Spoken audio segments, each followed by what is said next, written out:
Welcome to another edition of the Giants Huddle podcast brought to you by Citizens, the official bank of the Giants. I am John Schmelk, joined by Giants wide receiver Wan'Dale Robinson. Wan'Dale, Merry Christmas, man. How are you? Merry Christmas. I'm doing well. How was your holiday? It was good. I say, got to chill, and then next week a lot of my family will be up here for my birthday. The day after the Dallas game is my birthday, so. Oh, very good. So they'll be up here to celebrate both of those, and but no, it was good though. What'd you do? Just really chilled at home, watched all the games, watched football. That's about it. A lot of backup quarterbacks on Christmas Day, huh? It was a lot of backups, but at the end of the day, still good to watch some football. Absolutely, no doubt about it. So, what was it like growing up? Did you like having the birthday and the Christmas like close together, or you wanted the kids get that? That kind of got annoyed by that. I kind of got a little because my mom would always tell me you're getting half of your gifts for Christmas and then the other half for your birthday. So I'm like, okay, well, because they're 10 days apart. But now I don't mind it too much. Just knock them out both around the same time. So absolutely. Well, let's talk about your quarterback, Jaxson Dart, first. We just talked about a lot of backups. You have your starting quarterback still ready to go.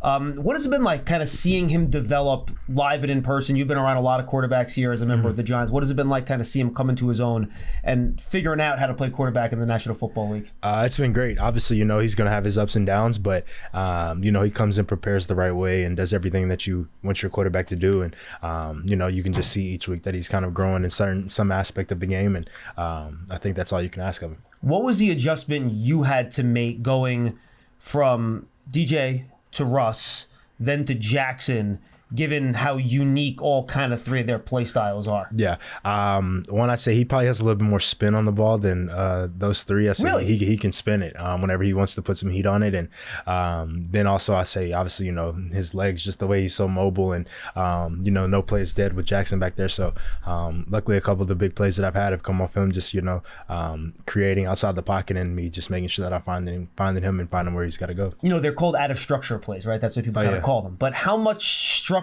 is there to out of structure plays? You know what I mean? Like how much do you guys really kind of practice? All right, well, this play, if I'm rolling right, this is what I want you to do. How much do you guys really kind of work through that sort of stuff? I'd say earlier, whenever he started, it was definitely a bigger emphasis. But now, we've kind of had that chemistry that we don't really have to really talk about it. I think I know if I have a guy beaten, I know that I can get him going down the field, just go ahead and go that way. Or if I got to shut it down and make sure that he just has a valuable target. Do you know on a certain play where the space is going to be if he does either climb the pocket or roll out? So you kind of know where you can find space in those situations? I would say a lot of times just knowing all the route concepts that are on the field and knowing where certain guys are going to be. If I know nobody's really kind of behind me or anything like that, I know I have a chance of going deep. And even if there is somebody behind me, just kind of giving that threat that I am going to run past you, but shut it down and come short. I feel like two of the main choices, right? Either to your point, and I guess for a receiver, this is probably preferable. Yeah. You want to get over the top down to somebody.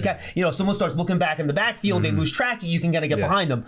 Other times, you want to work your way back towards the quarterback to give him an option. So how do you kind of figure out on which play, which is the kind of the better option for you to use? I'd say a lot of it kind of depends on the down and distance. Obviously, third down and really just trying to make sure that I get to where the sticks are and making sure that we get the first and being a little bit more aggressive on first and second down, just wanting to hit that big play. Huddle up, get in here. If you're lined up here, you gotta go over the middle with it to score. Right. How do we make that happen? I don't know. But Citizens does. Make sense of your money with Citizens, official bank of Eli Manning. Have you seen teams, now that they've kind of seen Jaxson do what he does out of structure, get out of the pocket and buy time, have you seen teams adjust not only what they're doing up front to contain him, but also what they're doing back end to make sure you guys can't find that space over the top? Oh, yeah, no doubt. I mean, you definitely start to see teams a little bit, they're keeping more contained, maybe throwing a little bit more spy at him. And then, just guys making sure that they're trying to get their hands on us whenever he breaks the pocket just to make sure you can't create bigger plays. All right, let's talk about you. You're 100 yards away from 1,000. It'll be your first 1,000-yard year. Yes, sir. I'm sure a lot of players don't like to do the season is over, but have you had a chance to kind of look at your year and think about why, besides obviously being healthy the whole year, you've been able to kind of take that jump this year and have your best year as a pro in year 4? I'd say it's just being able to run all different kinds of routes, not just really being in an underneath role like I was, I felt like last year. And this year, they kind of let me start running some bigger routes and playing on the outside, doing a little bit more of everything. So, it's been great. Yeah, your average yards per catch is way up from what it was last year. How much of that is the fact that the team has gone to a lot more two tight end stuff? Which to a point has, I'm not going to say it forced you outside, but it certainly has since you're one of the team's number one wide receivers, you're going to be in there in an outside role because they're playing two tight ends so much. Yeah. I'd say, I think it has a great deal to do with it, getting in that 12 personnel set and play action coming off of that, just being able to run the ball well. And, they're just giving me the opportunities to go out there and get open, kind of one-on-one out there on the island. So it's been great, though. I mean, and I imagine the tight ends, you take some of that underneath stuff, right? So then there's more stuff more over stuff, the top of them, right? More stuff. I get to go down the field, running crossers, kind of throwback routes, so like faking a little crosser and going back out and just doing things like that. So. Yeah, and I feel like this year they've really leaned into, I mean, I'm sure as a wide receiver, you see a play and you have that deep over route. That's probably, you're like, all right, now I got a chance. I got open field. There's if a corner's playing outside technique, especially, he's not going to be able to hang me across the field. And then to your point, you start showing that. Well, if I fake that and I go back to the flag, then they're going to over pursue. So when you see kind of those longer developing route concepts, you just start salivating a little bit as a wide receiver that this is my chance to make a play? Yeah, no doubt. Especially, you kind of see single high and you know that you're one-on-one with the corner.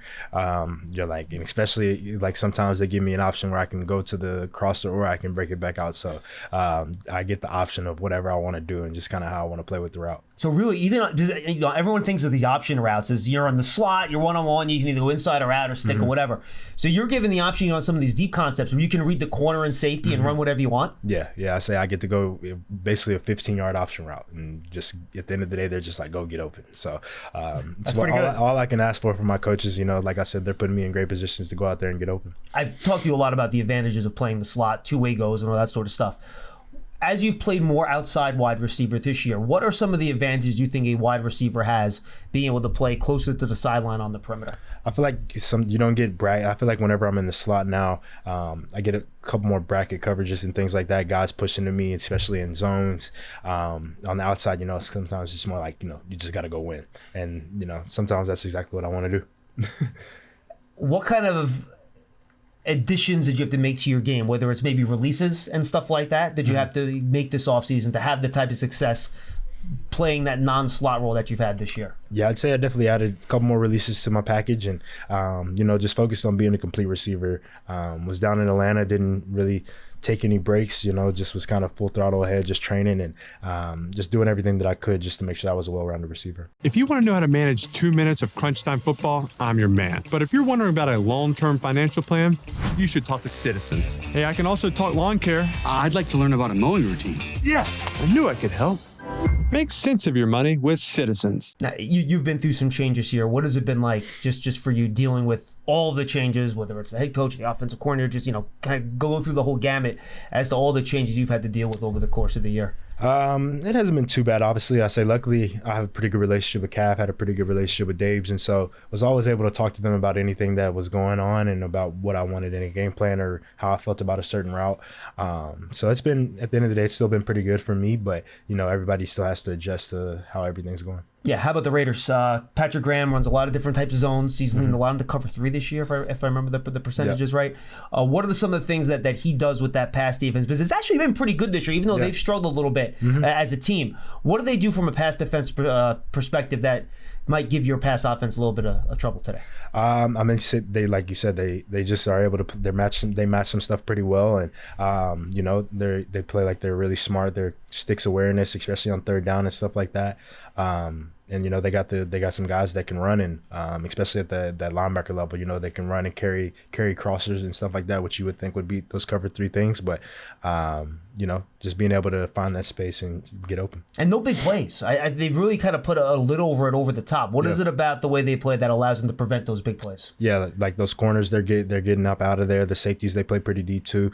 And then whenever they want to change it up, they're, like you said, they're just keeping a shell on top of the defense and not really trying to let guys get open. Is that the importance of being patient in a week like this, where don't try to force it? You know what? If they're giving me that 7-yard stop, I'll take the 7-yard stop. Yeah, so you just got to kind of take what they can give you, and we like to say this is going to be a big run after catch game. Find the voids, and you got to make your magic happen after the catch. Is it really important for you to get to 1,000 yards? Is that something you've thought about? Because I know some people it matters, some people it doesn't. Yeah, I'd say for me for sure. I say guy my size, you usually don't see guys going for 1,000 yards, and so slot guys, and I think it's just big for me to hit that accomplishment. I think every receiver will tell you that that's an accomplishment that they all want to hit, and just being really really close. I'm striving to get it. Absolutely. Finally, have you thought at all about what this offseason might look like for you, just in terms of like big decisions? By the way, and some is your decision, some of the team decisions, you'll see whatever happens. But have you kind of thought about what this might be like the first time you've ever, like, I know you transferred to college, but it's like really the first time you've ever free agency, you know what I mean? Yeah, I've thought about it a little bit, but try not to too much at the end of the day, you know, letting my agents and stuff handle everything. And right now, just trying to go out there and play my best football, and then everything else will take care of itself from there. And I know we've spoken before, obviously. You like being here, right? Being in New York? I love New York. I love being up here. Absolutely. Wn'Dale, good stuff, man. Good luck on Sunday. Yes, sir. Appreciate Wan'Dale you. Robinson, Giants wide receiver. Thanks for joining us on the Giants Huddle podcast, brought to you by Citizens, the official bank of the Giants. From the Hackensack Marine Hill podcast studio, keep getting better. We'll see you next time, everybody.